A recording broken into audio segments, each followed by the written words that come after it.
तो आज क्या पढ़ेंगे? आज को पढ़ना है हमें ऑस्मोसिस। ठीक, ऑस्मोसिस यानी 355 पेज नंबर।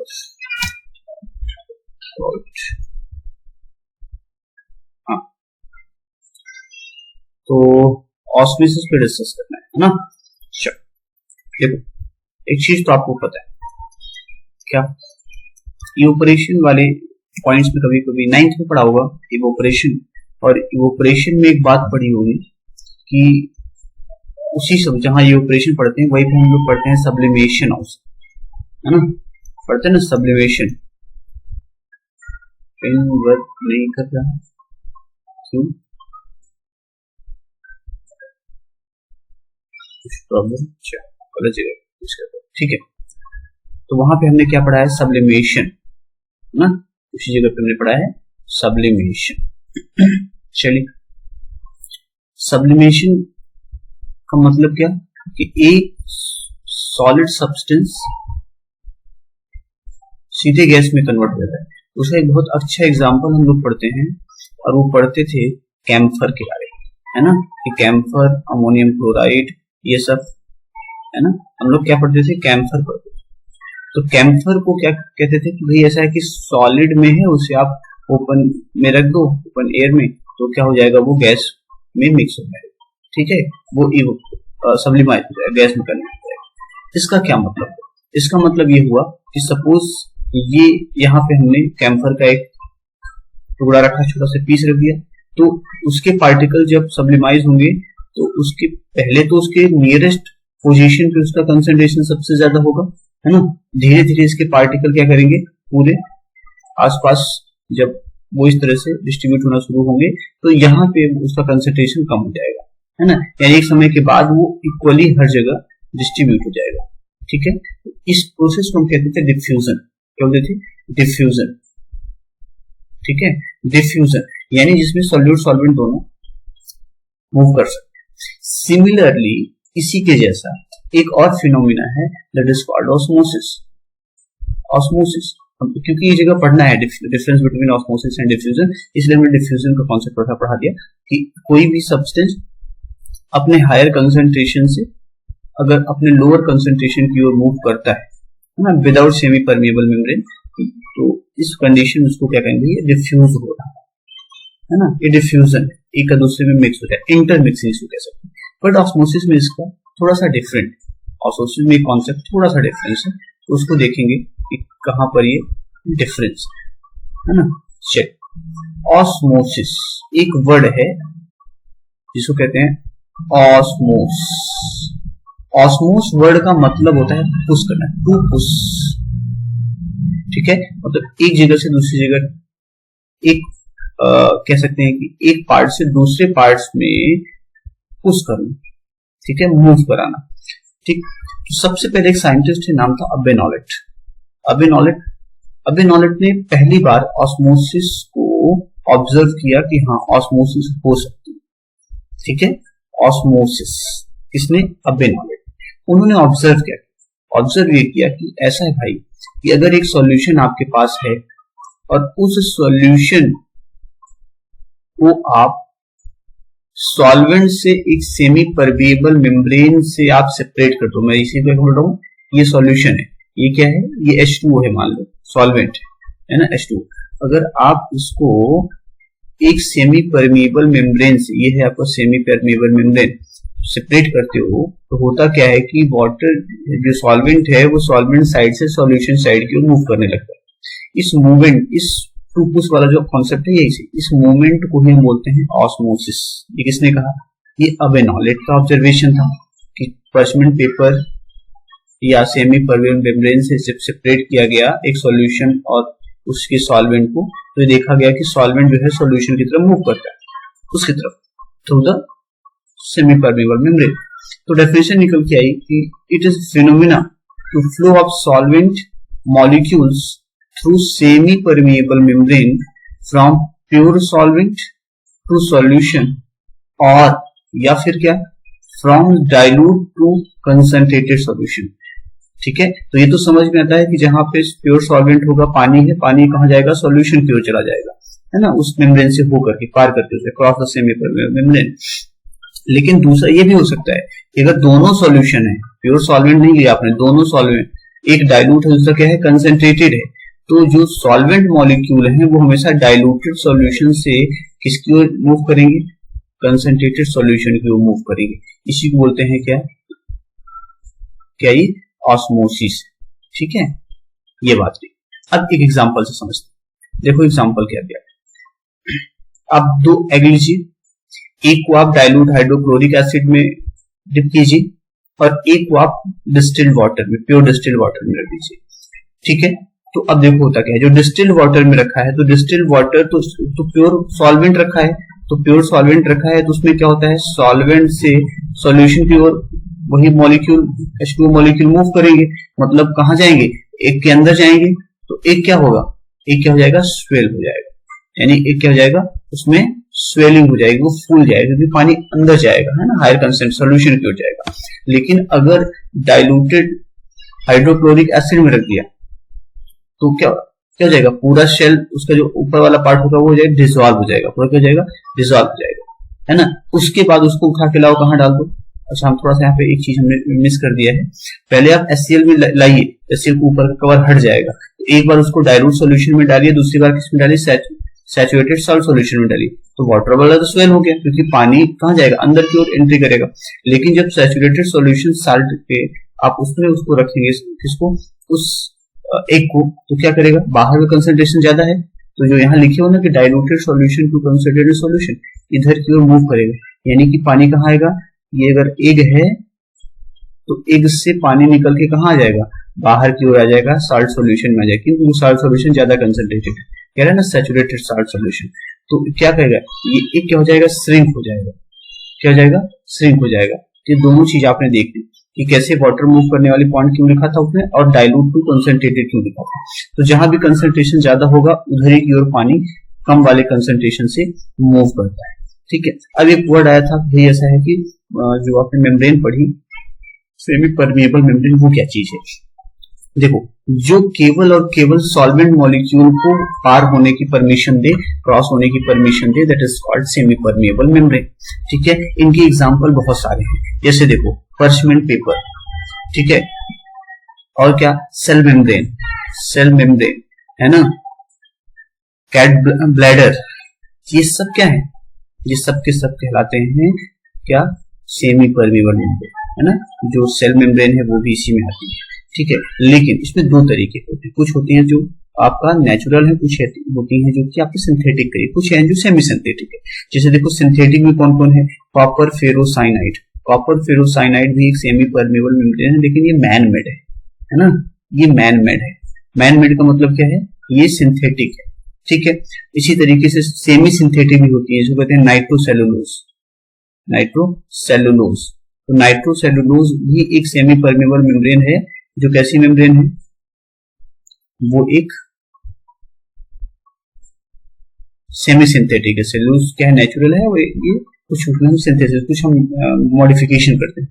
तो इस तरीके से दो तरीके हमारी ये, ठीक है, तो ये ध्यान रखेंगे, है ना, कि सेमी परमिएबल मेम्ब्रेन है क्या और उसके एग्जांपल्स क्या क्या। ठीक है, ये बात हो गई। थर्ड पॉइंट, आगे चलते हैं। अब देखो ध्यान से, एक बार हम फिनोमिना को देख लेते हैं, फिर आते हैं उसके अगले कॉन्सेप्ट। देखो एक एग्जांपल और लेते हैं। ये हमारा सिंपल सा एक कंटेनर है, कंटेनर में बीच में हमने एक ऐसे मेम्ब्रेन फिट करी, ठीक है, एक मेम्ब्रेन लगा दी, ये है सेमी परमिएबल मेम्ब्रेन यहां से लगा। ठीक है, अब हमने किया क्या कि एक तरफ तो हमने फिट कर दी, यहां पे हमने NaCl सॉल्यूशन, ठीक है, और यहां पे केवल H2O ऐड किया। ठीक है, अब ध्यान दो, ये प्योर सॉल्वेंट है, ये क्या है, NaCl सॉल्यूशन है, वाटर में डिसॉल्व किया। तो water molecule according to definition आप H2O टू मूव करेंगे किसकी तरफ, सॉल्वेंट साइड। अब जब सॉल्वेंट साइड मूव करेंगे तो इसकी जो मेम्ब्रेन है, इस मेम्ब्रेन पर क्या होगा, एक फोर्स लगेगा, एक प्रेशर लगेगा। वो जो प्रेशर लगेगा उसकी वजह से मेम्ब्रेन पीछे की ओर पुश होगी, ऐसे उस पर प्रेशर लगेगा वो, तो जो पुश करेगी उसकी तरफ। अब ये मानो कि हमने यहाँ पे इस साइड एक पिस्टन फिट किया, ठीक है, पिस्टन फिट किया, या ऐसा समझे कि वाटर, चलो पिस्टन का कॉन्सेप्ट लेते, पिस्टन लिया और इसी में हमने एक प्रेशर लगाना स्टार्ट किया, जिसको हमने कहा पी एक्सटर्नल, बाहर से एक प्रेशर लगाना स्टार्ट किया और इतना प्रेशर लगाया कि ये जो मूवमेंट ऑफ वाटर होता है ये स्टॉप हो गया। अब मूवमेंट नहीं हो रही, वाटर अपनी जगह स्टॉप हो गया। ध्यान रखो कि मैं ये नहीं कह रहा कि वाटर रिवर्स फ्लो करने लगे, ये भी नहीं होनी चाहिए। बिल्कुल वाटर का फ्लो इनसाइड द सॉल्यूशन, है ना, रुक जाए, स्टॉप हो जाए। उस स्टॉप करने के लिए आपने कितना एक्सटर्नल प्रेशर लगाया, that is called osmotic pressure. मतलब ऑस्मोटिक प्रेशर कुछ नहीं है, सॉल्यूशन की साइड से लगाया गया एक्सटर्नल प्रेशर जो ऑस्मोसिस को स्टॉप कर दे, केवल स्टॉप कर दे, रिवर्स ना, उल्टा ना होने लगे, उसी को कहते हैं क्या, ऑस्मोटिक प्रेशर। ठीक है, कहीं कहीं इसको हाइड्रोस्टैटिक प्रेशर के भी नाम से जानते हैं, उसका कॉन्सेप्ट अपना है। ठीक, तो ये बात थी आपके ऑस्मोटिक प्रेशर। आगे देखते हैं, ये है जो हम बोल रहे हैं ना, कुछ कहीं कहीं पे हाइड्रोस्टैटिक प्रेशर के नाम से भी जानते हैं। ये आपका पूरा सॉल्यूशन है, ये प्योर वाटर है, ये यहाँ पे सॉल्यूशन, शुगर सॉल्यूशन फिल कर दिया इसने, तो वाटर अपने प्योर फॉर्म से कहाँ पे जा रहा है, सॉल्यूशन रीजन में जा रहा है, तो यहाँ पे एक प्रेशर एक्सर्ट होगी। अब क्योंकि ये पूरा क्लोज है तो पानी क्या करेगा, प्रेशर की वजह से पानी यहाँ से ऊपर चढ़ता जाएगा। पहले यहाँ तक पानी था, उसके बाद ये लेवल बढ़ के कहाँ हो गया, यहाँ तक चला गया। तो अब यहाँ तक पानी ऊपर उठा रहे हो तो प्रेशर नीचे की ओर लग रहा नहीं लग रहा है। एक समय आता है कि वाटर लेवल ऊपर जाना स्टॉप हो जाता है, जिस समय ऊपर जाना स्टॉप हो जाता है तो ये जो ऊपर का प्रेशर लग रहा है ना, इसको बोलते हैं हम क्या, हाइड्रोस्टैटिक प्रेशर। यही हाइड्रोस्टैटिक प्रेशर इसके ऑस्मोटिक प्रेशर के इक्वल होता है, ये हम लोग पढ़ते हैं, तो ऐसी डेफिनेशन कर सकते हैं। तो यहाँ पे हम लिखते हैं कि जो ऑस्मोटिक प्रेशर होगा उस ऑस्मोसिस की प्रोसेस का, that is equal to hydrostatic pressure, है ना। और इसको लिखते हैं pi is equal to H D, जहाँ एच क्या है, कितनी हाइट थी, डी क्या है आपका डेंसिटी है, और जी क्या है, ये ग्रेविटी है ना, gravitational force, acceleration due to gravity.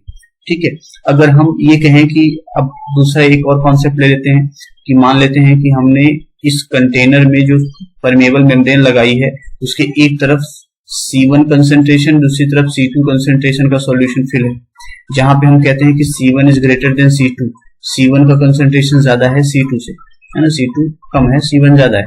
तो पानी क्या करेगा, जब C1 ज्यादा है तो पानी जो C2 वाले सॉल्यूशन में वो इस मेम्ब्रेन से होकर कहां जाएगा, C1 की ओर मूव करेगा, C1 की ओर मूव करेगा नहीं करेगा। ठीक है, तो ये क्यों आ रहा है, ये सब ऑस्मोसिस क्यों हो रही है, due to concentration gradient. Concentration gradient का मतलब क्या है, ग्रेडियंट का मतलब होता है डिफरेंस, कंसेंट्रेशन डिफरेंस की वजह से मूवमेंट ऑफ सॉल्वेंट पार्टिकल्स हो रहा है ना, तो इसको भी हम बोलते हैं क्या, ऑस्मोसिस। इस समय भी जो हायर कंसेंट्रेशन की तरफ प्रेशर क्रिएट होगा उसी को बोल देंगे क्या, ऑस्मोटिक प्रेशर पाई। तो पाई इज इक्वल टू यहाँ पे लिखेंगे CRT, जहाँ C क्या है, कंसेंट्रेशन है, R क्या है, गैस कांस्टेंट है, T क्या है, टेम्परेचर इन केल्विन स्केल। ठीक है, डिग्री सेल्सियस में कभी मत रखना, T हमेशा केल्विन स्केल में रखिएगा। तो इसको भी लिख देते हैं pi is equal to delta CRT, है ना, या सिंपल CRT। ठीक है, तो ये डेफिनेशन होगी किसकी। अब देखो वही चीज यहाँ हमने समझा रखा है, ये आपका प्रेशर गूज रखा है ना, यहाँ पर रखा है जो इसको प्रेशर को मेजर करने के लिए, ये एक्सटर्नल प्रेशर आप लगा रहे हैं। यहाँ वाटर है, वाटर कहाँ जाएगा, सॉल्यूशन की ओर जाएगा, है ना, सॉल्यूशन की ओर जाएगा तो क्या करेगा, पिस्टन ऊपर की ओर उठेगा। तो यहाँ से आप मेजर कर लो, ऐसे भी हम मेजर कर सकते हैं, फिलहाल अभी मेजर करने के हमें कोई कॉन्सेप्ट नहीं। फिलहाल ये फॉर्मूला आप याद रखिएगा, pi is equal to CRT या डेल्टा CRT। ठीक है, अब इसी में आ जाओ, ये पूरा कॉन्सेप्ट बना हुआ देखो ध्यान से, ये सॉल्वेंट है, सॉल्यूशन है, यहाँ पिस्टन लगा है। आप तो कहोगे कि इधर की ओर मूव करेगा, लेकिन हम चाहते हैं कि रुक जाए, तो इतना प्रेशर लगा दो कि स्टॉप हो जाए। मैं बार बार कह रहा हूँ कि रिवर्स ना होने लगे, केवल स्टॉप हो जाए, इसको बोलते हैं क्या, ऑस्मोटिक प्रेशर। ठीक है, अब अगर मैं मान लूं कि ये सॉल्वेंट नहीं है, ये सॉल्वेंट नहीं है, ये सॉल्यूशन है, ये क्या है, सॉल्यूशन है, ये सॉल्यूशन 1 है, फर्स्ट सॉल्यूशन, ये सेकंड सॉल्यूशन। ठीक है, तो अब हम ये मान लेते हैं कि सॉल्यूशन 1 की कंसेंट्रेशन ज्यादा है एज कंपेयर टू सॉल्यूशन 2। मैं फिर से रिपीट करता हूँ, 1 कहाँ पे है और 2 कहाँ पे है, ये फर्स्ट सॉल्यूशन, सेकंड सॉल्यूशन है, ये फर्स्ट सॉल्यूशन है। हमने कहा है कि 1 की जो concentration that is greater than 2। अब अगर ऐसी कंडीशन है तो वाटर इधर की मूव करेगा। ध्यान रखो कि जिसका ऑस्मोटिक प्रेशर ज्यादा हो जाए, यानी कि 1 को क्या बोलेंगे, हाइपरटोनिक सॉल्यूशन। क्या बोलेंगे, हाइपरटोनिक सॉल्यूशन। और 2 को क्या बोलेंगे, 2 को बोलेंगे हाइपोटोनिक, हाइपोटोनिक सॉल्यूशन। ठीक है। अब यहाँ पे एक बात ध्यान रखनी है कि जो हाइपरटोनिक होता है, हाइपरटोनिक, उसका कंसंट्रेशन हाई होता है। कंसंट्रेशन क्या होता है, हाई होता है। और जो हाइपो होता है उसका कंसंट्रेशन कम होता है। हाइपो जो हाइपोटोनिक है उसका जो कंसंट्रेशन है, कंसंट्रेशन वो लो होता है एज कंपेयर टू हाइपर। ठीक है। क्यों, क्योंकि हमें पता है कि पाई डायरेक्टली प्रोपोर्शनल टू कंसंट्रेशन, पाई जो है डायरेक्टली प्रोपोर्शनल कंसंट्रेशन, जिसका हाई ज्यादा प्रेशर होगा उसे हाइपरटोनिक सॉल्यूशन बोलेंगे, जिसका कम होगा उसे हाइपो, जिसका हाइपर यानी ज्यादा है उसका कंसंट्रेशन भी ज्यादा है। ठीक है, ये चीज होती है। तो हाइपो और हाइपर ये ध्यान रखेंगे दोनों, है ना, हाइपो किसको कहेंगे और हाइपर किसको कहेंगे। लेकिन एक कंडीशन आती है, मान लो कि 1 और 2 दोनों का ऑस्मोटिक प्रेशर दोनों सॉल्यूशन का इक्वल है। अगर हम कहते हैं कि पाई 1 फर्स्ट का pi is equal to pi 2 second का पाई, तब क्या कहोगे, तो इसको बोलेंगे आइसोटोनिक, आइसोटोनिक, या इसी बोलते हैं आइसोस्मोटिक, आइसोस्मोटिक भी बोला जाता है अगर दोनों सॉल्यूशन का जो ऑस्मोटिक प्रेशर वो equal, pi 1 is equal to pi 2। इस कंडीशन में क्या होता है, नो फ्लो। इस कंडीशन में नो फ्लो, आपको समझ में नहीं आएगा वाटर किधर, सॉल्वेंट किधर मूव कर रहा है, क्योंकि दोनों का ऑस्मोटिक प्रेशर क्या है, इक्वल है। यहाँ पे कोई ऑस्मोसिस की प्रोसेस में चेंजेस नहीं दिखाई देंगे। ठीक है। अब एक वर्ड आ गया, देखो यहाँ पे प्लाज्मोलिसिस क्या चीज। देखो अगर मैं एक सॉल्यूशन यहाँ हमने भर दिया और यहाँ एक सेल लिया और सेल को यहाँ रख दिया। ठीक है, कोई सेल लिया और सेल को कहाँ रखा, यहाँ पे बीच में रख दिया, मतलब सॉल्यूशन के अंदर रख दिया। तो सॉल्यूशन के अंदर क्या होगा, देखो अगर हमने कहा कि इसका कंसंट्रेशन ज्यादा है, इस सॉल्यूशन कंसंट्रेशन बहुत ज्यादा है। ठीक है, देखो अगर बहुत ज्यादा है, ठीक है, तो होगा क्या, तो सेल का पानी कहाँ जाएगा, बाहर आ जाएगा। सेल का पूरा पानी कहाँ जाएगा, बाहर आ जाएगा। क्यों बाहर आ जाएगा, क्योंकि बाहर का कंसंट्रेशन क्या है, ज्यादा है। जब बाहर का कंसंट्रेशन ज्यादा है तो पूरा का पूरा वाटर बाहर आ गया, तो ये सेल क्या हो जाएगी, सेल श्रिंक हो जाएगी। सेल क्या हो जाएगी, श्रिंक हो जाएगी। पूरा वाटर कहाँ गया, बाहर आ गया, और ये सेल क्या हो गई, श्रिंक हो गई। इस प्रोसेस को बोलते हैं प्लाज्मोलिसिस, प्लाज्मोलिसिस। ठीक है, इसको प्लाज्मोलिसिस बोलते हैं। यानी सेल, अगर किसी सेल को हाइपरटोनिक सॉल्यूशन में रख दिया जाए, किस टाइप के सॉल्यूशन में, हाइपरटोनिक में, मतलब जिसका कंसंट्रेशन ज्यादा हो, तो पानी पूरा सेल के जो साइटोप्लाज्म का वाटर कंटेंट है वो बाहर आ जाएगा, मतलब सेल का जो साइटोप्लाज्म वो ड्राई हो जाएगा, डिस्ट्रॉय हो जाएगा, और सेल का श्रिंक हो जाएगी। इस प्रोसेस कहते हैं प्लाज्मोलिसिस। इसी का यूज करते हैं अचार और जैम वगैरह को प्रिजर्व करने के लिए, ताकि फंगस में ना डेवलप हो, ना ग्रो करे। ठीक है, ये चीज होता है। इसी में एक वर्ड और आता है जिसका नाम है इडेमा। इडेमा, इडेमा एक्चुअली में कुछ नहीं है, बॉडी की स्वेलिंग को कहते हैं इडेमा। बॉडी की जो स्वेलिंग, कभी कभी कहते हैं ना कि बॉडी में स्वेलिंग आ गई है, फूल आए हाथ पैर, है ना, उसको कहते हैं इडेमा। इसका रीजन है, देखो इंटरसेलुलर स्पेस में समटाइम, जैसे ये टिश्यूज है, तो टिश्यूज की जो बीच वाली एरियाज, ये वाली बीच वाली एरिया है दो टिश्यू के बीच की, इसमें कभी कभी शुगर, साल्ट इकट्ठा होता है। क्यों इकट्ठा होता है, क्योंकि यहाँ पे कैपिलरीज ट्यूब्स आती हैं, ब्लड कैपिलरीज, उनसे वो शुगर और साल्ट जो कंटेंट है वो यहाँ से लीक होता रहता है, और इसी इंटरसेलुलर स्पेस में वो इकट्ठा होता रहता है। अच्छा, जैसे जैसे वो इकट्ठा होता जाएगा तो इंटरसेलुलर स्पेस में क्या होगा, कंसंट्रेशन बढ़ेगा। जब कंसंट्रेशन बढ़ेगा तो बाहर से पानी क्या करेगा, इसी में आके इकट्ठा होगा। क्यों, क्योंकि low concentration to high concentration move करता है, तो ऑस्मोसिस के थ्रू यहाँ पानी इकट्ठा होगा। पानी इकट्ठा होगा तो बॉडी क्या हो जाएगी, फूल आती है। तो कभी कभी हाथ पैर में स्वेलिंग होती है, इसका मतलब है जो हाथ पैर के टिश्यूज है ना, उनके बीच के स्पेस में आपने क्या भर दिया, साल्ट क्वांटिटी बॉडी से लीक होकर के वहां भर गई, कैपिलरीज से लीक होकर के, तो वहां कंसंट्रेशन बढ़ गया। और जब कंसंट्रेशन बढ़ गया तो यहाँ जाहिर सी बात है क्या होगा, यहाँ पर स्वेलिंग होगी, पानी अंदर आएगा ऑस्मोसिस के थ्रू। इसको कह सकते हैं कि एंडोऑस्मोसिस की प्रोसेस इसमें होती है। एंडो मतलब अंदर की ओर जाना, एंडो ऑस्मोसिस, इसमें इंडोऑस्मोसिस होती है, ध्यान रखिएगा। एडेमा में इंडोऑस्मोसिस होती है, और जो हमने यहाँ पे प्लाज्मोलिसिस बताई है, प्लाज्मोलिसिस में हमेशा एक्सोऑस्मोसिस होती है। अब इसको भी समझ लो। अब एक्सोऑस्मोसिस क्या है? एक्सोऑस्मोसिस का मतलब होता है कि बाहर की ओर वाटर मूव करना, है ना, जिसमें प्लाज्मोलिसिस हो जाती है, बाहर मूव करना। और एंडो का मतलब होता है अंदर की ओर जाना। ठीक है, तो ये हुआ एंडो और एक्सो। ठीक, अब ये कुछ एग्जांपल्स दे रखे हैं इन्होंने कि बायोलॉजिकल जो हमारे सिस्टम्स हैं उनमें कहाँ कहाँ ये आपका ऑस्मोसिस यूज होती है।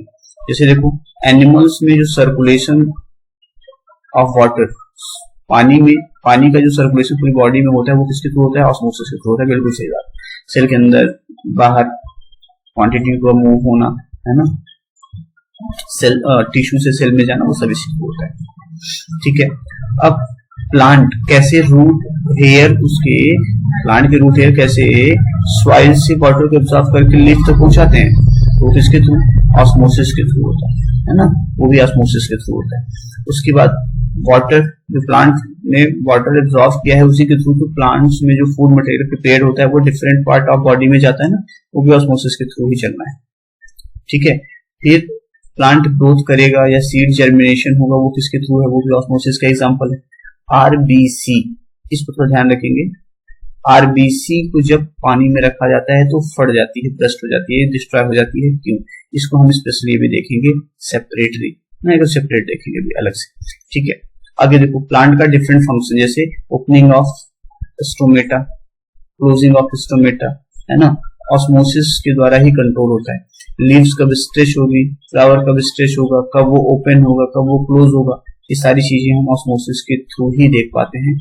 उसी में तो हमने एक बार डिस्कस किया था कुछ पहले कि साल्ट और शुगर का यूज अचार और जैम को प्रिजर्व करने के काम आता है, ताकि उस पर कोई भी बैक्टीरिया या फंगस का अटैक ना हो सके। अगर अटैक हो गया तो प्लाज्मोलिसिस हो जाएगी और उसकी सेल डिस्ट्रॉय हो जाएगी। ठीक है, एक क्वेश्चन अगर आपसे पूछा जाए कि डेड बॉडीज में स्वेलिंग क्यों आ जाती है, तो डेड बॉडीज में स्वेलिंग ऑस्मोसिस के थ्रू ही आती है।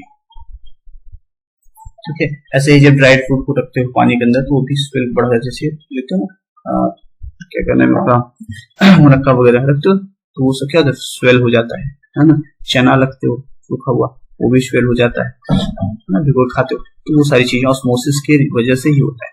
ठीक है, अभी जो मैंने बोला था कि आरबीसी का एक स्पेशल केस है, उसको हमको देखना है, वो ये चीज है। देखो, आरबीसी का जो साइटोप्लाज्म है आरबीसी का, उसको हम मानते हैं कि 0.91% उसमें साल्ट या कहो कि शुगर, सॉरी शुगर ना, यहाँ पे NaCl लिया है, NaCl के इक्विवेलेंट होता है। जो कंसेंट्रेशन, जो कहते हैं ऑस्मोसिस या ऑस्मोटिक प्रेशर 0.91% NaCl सॉल्यूशन की होती है, जो ऑस्मोटिक प्रेशर 0.91% NaCl शो करता है, वही ऑस्मोटिक प्रेशर एक्चुअल आरबीसी का साइटोप्लाज्म है वो भी शो करता है। ठीक है, बिल्कुल एग्जैक्ट। यानी ये सॉल्यूशन आरबीसी के साथ आइसोटोनिक होता है या आइसोऑस्मोटिक होता है ना, दोनों का ऑस्मोटिक प्रेशर बराबर होता है। अब मान लो कि हमने एक आरबीसी सेल निकाली, उसको हमने एक सॉल्यूशन में रखा S1 में, और ये सॉल्यूशन क्या है? इसका कंसेंट्रेशन 0.8% NaCl है ये, यानी कि ये क्या है? ये आरबीसी से कम कंसेंट्रेटेड है। तो आरबीसी क्या करेगी? आरबीसी क्या करेगी? हाँ, तो आरबीसी का कंसेंट्रेशन ज्यादा है तो पानी कहाँ जाएगा? अंदर की ओर जाएगा, तो ये स्वेल हो जाएगी। क्या हो जाएगी? स्वेल। यानी कुल मिला के कहने का मतलब ये है कि अगर आरबीसी सेल का कंसेंट्रेशन 0.91 से 91 के इक्वल है, होते ही हो, तो अगर सॉल्यूशन का कंसेंट्रेशन 0.91 से कम है, तो पानी जो है वो सेल के बाहर आएगा। कहाँ है? देखो फिर कह रहा हूं, अगर सॉल्यूशन का कंसेंट्रेशन 0.91 से कम है तो पानी अंदर की ओर जा रहा है ना, कम है तो। और अगर इस सॉल्यूशन का कंसेंट्रेशन 0.91 से ज्यादा है, सपोज हमने 0.99% ले लिया, तो यहाँ पे अंदर का कंसंट्रेशन कम है, बाहर कंसंट्रेशन ज्यादा है, तो पानी कहाँ आएगा, बाहर की ओर आएगा। फिर से सुन लो, अगर आरबीसी को 0.91% से कम कंसंट्रेटेड सॉल्यूशन में रखोगे तो उसमें आपका एंडोऑस्मोसिस हो जाएगी, एंडोऑस्मोसिस, ठीक है। और अगर आप 0.91 से ज्यादा कंसंट्रेटेड NaCl कंसंट्रेटेड सॉल्यूशन में आप रखोगे तो वहां पे एक्सोऑस्मोसिस। अगर बाहर का सॉल्यूशन ज्यादा कंसंट्रेटेड होगा तो ऑक्सो एक्सो होगी, और अगर कम होगा तो एंडोऑस्मोसिस की प्रोसेस में, ठीक है। तो ये बात थी हमारी ऑस्मोसिस के बारे में, ठीक। अब एक फार्मूला देख लो, हालांकि फार्मूला हमने डिस्कस कर रखा है पहले ही, है ना, कि अगर आइसोटोनिक है तो क्या होगा, ठीक। तो अगर आइसोटोनिक सॉल्यूशन है तो ये प्रोसेस होती है, ये फार्मूला हमारा लगता है कि मान लो हमें दो सॉल्यूशन है, एक हमने NaCl लिया है, एक हमने KBr लिया है, मैंने बोला दोनों आइसोटोनिक है। तो देखो NaCl का कितना वेट है डिवाइड बाय उसका मोलर वेट कितना है इनटू कितने लीटर में डिसॉल्व किया है इज इक्वल टू KBr का कितना वेट है उसका मोलर मास कितना है इनटू कितने लीटर में आप उसको डिसॉल्व किया। दोनों आपस में क्या होंगे, इक्वल होंगे, क्योंकि ये किसके इक्वल है, पाई NaCl के इक्वल, और ये किसके इक्वल है, पाई KBr के इक्वल, ठीक है। तो ये फॉर्मूला लगता है, mass upon molar mass into volume is equal to mass upon molar mass into volume, दोनों इक्वल। सम टाइम क्या होता है कि हमें दो सॉल्यूशन हमारे पास होते हैं सेम सब्सटेंस के, लेकिन उनका ऑस्मोटिक प्रेशर डिफरेंट होता है, तो जब मिक्स करते हैं तो नया जो बनेगा उसका ऑस्मोटिक प्रेशर क्या होगा वो हम ऐसे लगाते हैं, pi 1v1 is equal to pi 2v2, pi 1v1 plus pi 2v2 is equal to pi r v1 plus v2, ठीक है। लेकिन इन केस अगर मान लो कि हमारे पास दो सॉल्यूशन है बट डिफरेंट सब्सटेंसेस के हैं, तब जो टोटल पाई आएगा वो हो जाएगा n1 कितने मोल्स फर्स्ट के लिए हैं i1 प्लस n2 i2, यहाँ n क्या है नंबर ऑफ मोल्स है, i क्या है वो वन ऑफ फैक्टर है उस पर्टिकुलर सब्सटेंस का, divide by v1 plus v2 into r। तो pi is equal to n1 i1 plus n2 i2 divide by v1 plus v2 r is equal to resultant pi. तो total था तुम्हारा osmotic pressure के बारे में, ठीक।